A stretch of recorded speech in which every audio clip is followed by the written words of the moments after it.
I don't know if you can hear the snoring. That's our pugs lying on the floor here, just next to me. It's a cold day in Amsterdam, 12th of November, 2024. And yeah, I thought just to do a quick little update video. One of my friends, Hans Lange, contacted me a while ago to say, hey Dion, you've been busy because I haven't seen a video for a while. Hans, thanks for prompting me.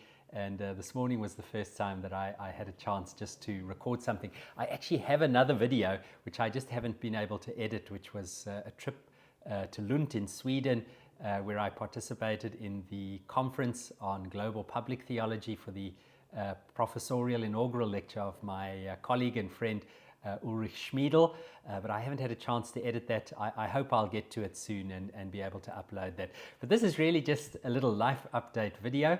Can you believe it's been a year since I arrived in the Netherlands? The 1st of November was exactly 1 year since I arrived in 2023. And oh my goodness, what an amazing time it has been. You know, if I look back at all of the things that had to fall in place, documents for immigration, finding a house, which, as those of you who know what's happening in Europe, particularly in the Netherlands, will know is no easy feat. It took me 7 months to find a place to rent. And we're so grateful and blessed for this place that we're living in Baumbrugge. But yeah, other great news is that our son Liam is doing really well in school. Liam and Megan arrived at the end of June this year in the height of summer, and we had a wonderful summer together. They had about a month off before Megan started work, and Liam had 2 months before he started school at an international school in Laren, just on the other side of Hilversum, and Liam's doing so well. This coming week, on Saturday, is Liam's 18th birthday. So if you watch this video, send him a little shout out for his birthday, but he's been doing so well. His school's about 22 kilometers from here, and he goes there every day on his Vespa. Come rain or shine, we'll have to see once it snows what we do. The village in which we live, which is sort of on the outskirts of Amsterdam, doesn't have direct connections to Hilversum, but we'll figure it out. Megan's been doing great work. She works for the IBTS 4 days a week and 1 day a week still for Stellenbosch. And yeah, she's doing basically the same work for both of the institutions at Stellenbosch. She's still the graduate manager of the PhD programs in industrial engineering, and she does that 1 day a week. And yeah, and in the evenings, and then for the rest of the week, she's in Amsterdam, Postjesweg, just near Rembrandt Park, where she is managing the graduate programs of the IBTS and overseeing the administration of the Learning Network and the other activities of the IBTS. They have a number of PhD students registered at the Vrije Universiteit, where I work, doing their doctoral studies, and so Megan manages that program and yeah, looks after the students and the supervisors and the funding and all of the bits that go along with that. And it's really wonderful work with incredible people, and we're so grateful for that. And yeah, the fact that she's been able to continue with Stellenbosch has also been an incredible blessing, because our daughter Courtney, who turned 25 in August, she's still in South Africa. She just submitted her master's thesis at Stellenbosch University, and the income that Migi got from there helped us to be able to care for Courtney, and we're so grateful for her.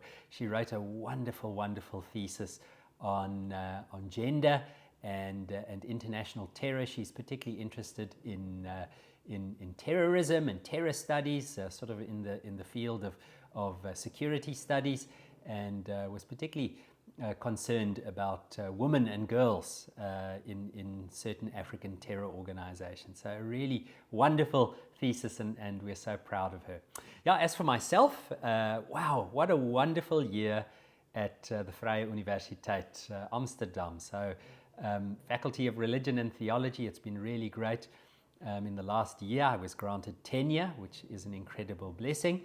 And since the 1st of November, I was appointed as, I think it's called the Director of Valorization. So looking after research, teaching valorization, social impact, seeing how the wonderful work of our colleagues can be connected to societal issues. And of course, that's perfect for a public theologian.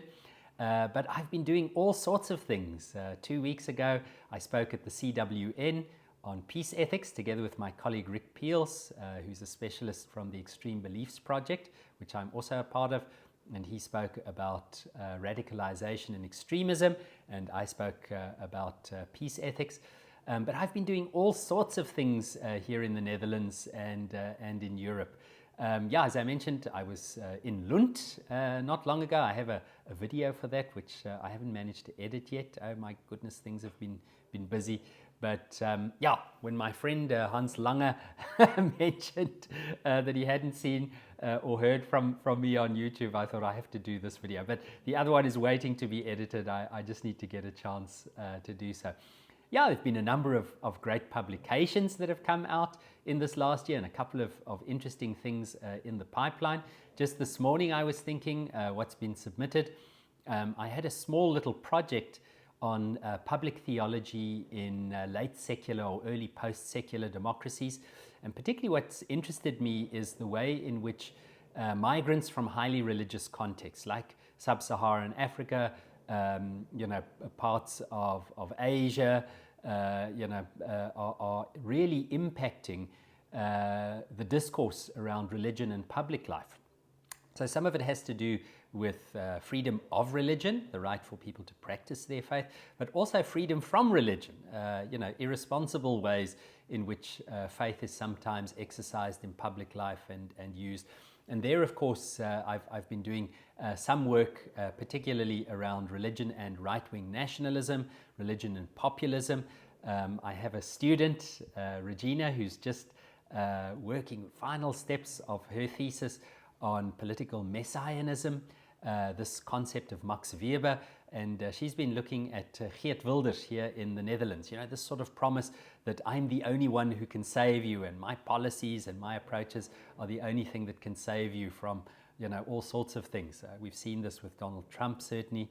Oh my goodness, those are anxious times, and I'm really thinking of siblings, sisters and brothers in the United States, but of course, the Trump presidency will have an impact upon all of us around the world. Maybe just to mention something on that, like many others, I'm quite distraught about the fact that more than half of the American population would choose between a lawyer and a convicted criminal and choose the criminal. And it has resonances to other very notable stories where people chose criminals over better people. But the reality is that, part of the democratic process is that people have the right to elect their leaders and, of course, to remove those leaders. That's also part of democracy that they no longer want. Sometimes those choices, I think, are not always well informed or wise, and I think certainly we're in for a rather interesting and tough ride with the Trump presidency in America and around the world.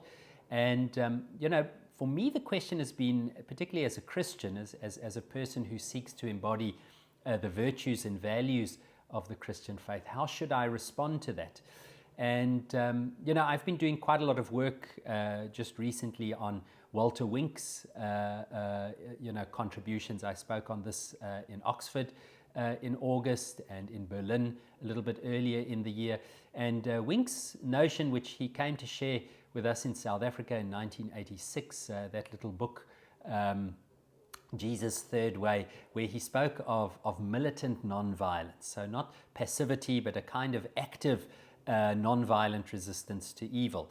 And, I've been thinking very much about how, as Christians, we should respond. And, I've seen some people respond in ways that I think are not characteristic of the values and virtues of Christ and the Christian faith and the kingdom of God. Responding in anger, sometimes responding in ways that denigrate others. I'm really struck by the fact that as Christians, we should always strive to achieve justice by just means. Now, my late student Elise Brown, who passed away in 2020, she wrote that beautiful thesis on the violence of Jesus and the peace of God, and really sort of asking questions about what forms of force constitute violence and which are legitimate forms of non-violent active resistance. And I think we really need to think about that very, very carefully. And where do we find examples of people who acted in very strong and conclusive ways in relation to evil, but did so non-violently? For me, Peter Story in South Africa, the anti-apartheid activist and Methodist bishop, is one example of that.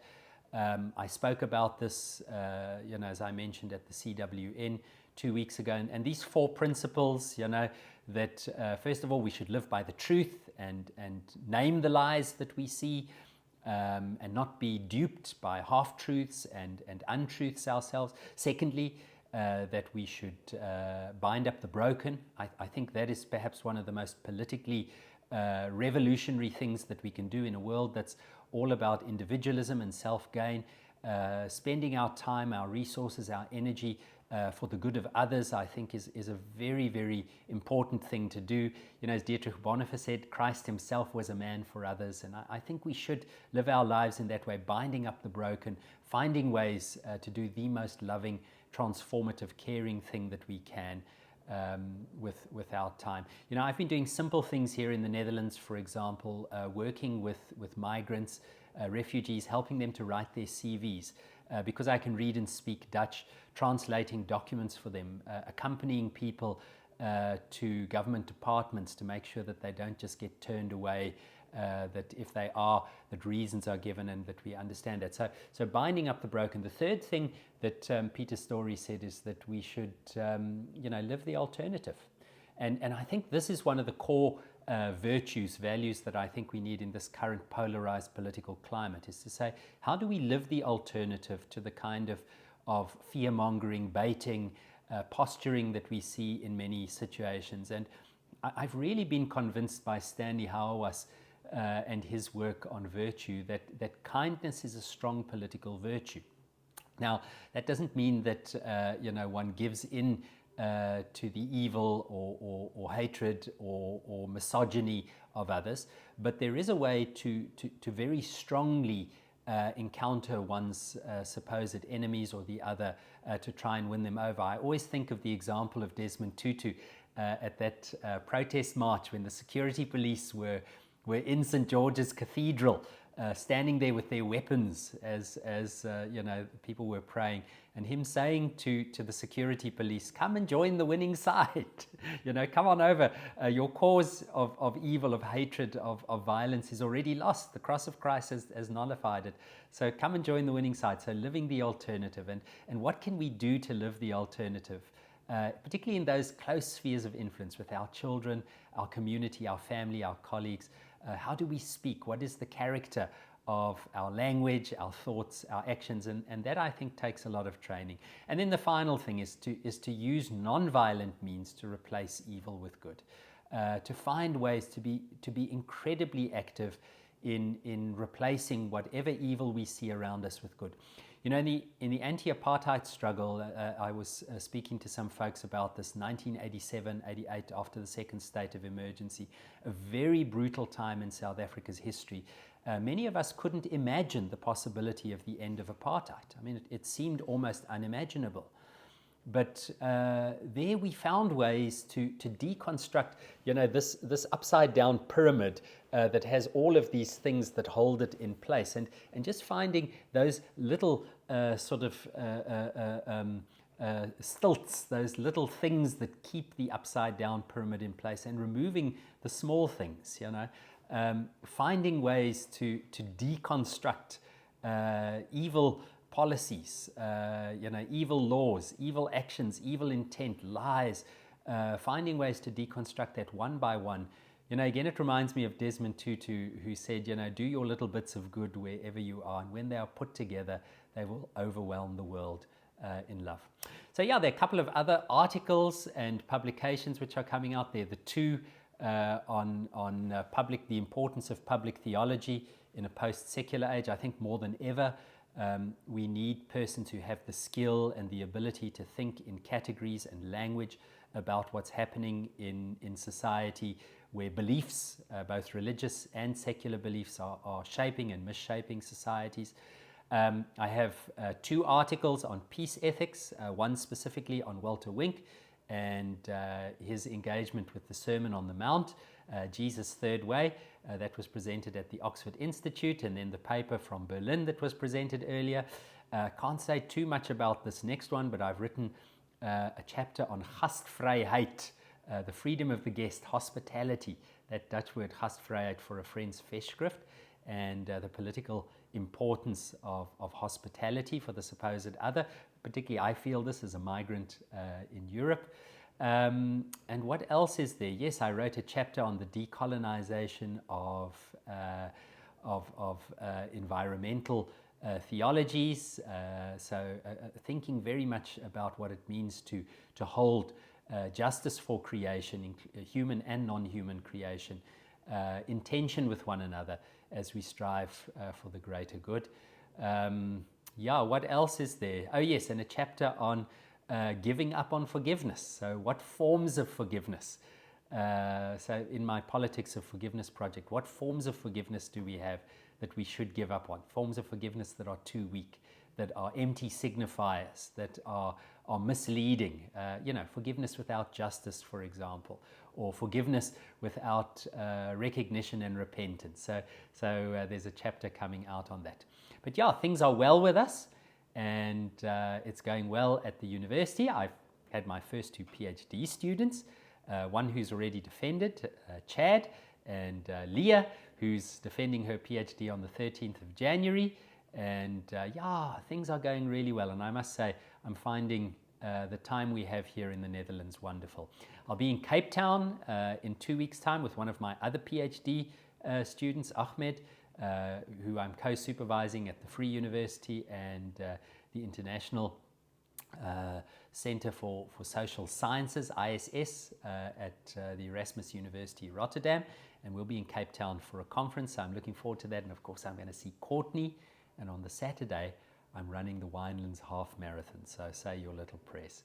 But I'd love to hear from you and how you're doing, what you've been up to. What are you working on? What are you thinking about? What has been your reaction to these changes in the world? You know, one of the things that's absolutely heartbreaking and difficult was the 7th of October, the 1-year anniversary of the Hamas attacks on Israel and the absolute devastation, the genocide that's taking place in Gaza, and the need for us as Christians to stand against that. So I've been working with various student groups and staff groups at the university, with the rectorate, the college management of the university, to see how we respond to that justly, and also, of course, with churches. But I'd love to hear some more from you. How are you doing? What are you up to? Drop me a note in the comments section below, or at Digital Dion on X. I'm not sure I'm going to have an account there for much longer. I'm thinking about closing my account there. You can look for me on LinkedIn. That seems to be where I'm moving, but also on Threads at Digital Dion, and of course on Instagram and Facebook. I mean, I'm all over the place. On my website, dionfoster.com. So thanks for watching, and apologies that it's taken so long to upload another video, but I hope to hear from you. Thanks for watching.